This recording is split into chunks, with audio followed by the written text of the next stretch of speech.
코로나19 사태가 발생했고 전 세계 수많은 지역에서 경제활동이 멈추기 시작했습니다.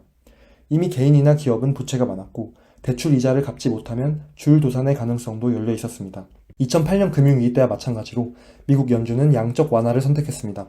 이 그래프를 보면 양적 완화 규모가 5조 달러에 달했다는 것을 알 수 있습니다. 연준이 양적 완화 정책을 펼치는 동안 미국 행정부는 총 5조 달러 규모의 경기 부양책을 발표했습니다. 이렇게 대규모로 달러 유동성이 풀리고 엄청난 경기 부양책이 시행되자 인플레이션이 점점 심화됩니다. 2022년에는 CPI가 8% 수준으로 아주 높게 잡혔는데 이는 40년 전인 1970년대 이후로 처음이었습니다. 2022년 인플레이션의 첫 번째 원인은 수요 또는 소비의 증가였습니다. 미국 경기 부양책에 의해 1인당 총 3,200달러의 현금이 지급되었고 이는 소비 폭증으로 이어졌습니다. 인플레이션의 두 번째 원인은 공급 부족입니다. 대규모로 풀린 달러 덕분에 달러는 약세를 보였고 이는 원자재 가격 상승으로 이어졌습니다. 또 러시아 우크라이나 전쟁이 발발하면서 원유, 천연가스, 밀 등의 원자재 가격이 급등합니다. 그런데 물가지수는 2021년 3월 이미 연준 목표치인 2%를 넘어버렸습니다.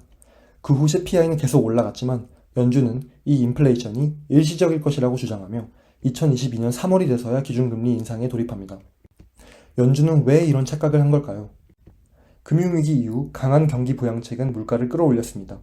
인플레이션이 걱정되어 경기 부양책을 중단했더니 유럽 재정위기 같은 또 다른 위기가 발생합니다.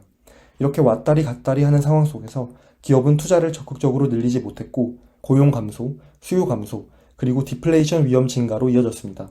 2013년에는 구조적인 장기 침체가 꽤 오래 지속될 것이라는 전망이 우세했습니다. 2016년 미국 연준 의장이었던 옐런은 고압 경제를 주장합니다.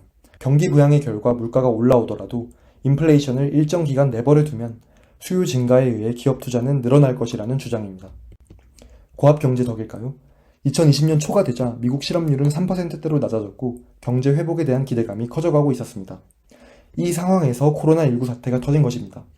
강력한 경기 부양 덕에 인플레이션이 찾아오긴 했는데 연준은 지난 10년간 쌓아오던 디플레이션이 생각납니다.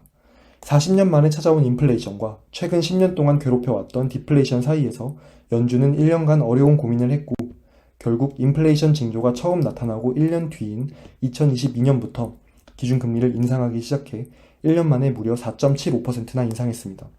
급격하게 금리를 올린 덕에 경제 충격은 컸지만 그 대가로 CPI도 많이 내려온 것을 확인할 수 있습니다. 미국 연준은 두 가지 목표를 가지고 있습니다. 하나는 물가 안정이고 다른 하나는 고용 극대화입니다.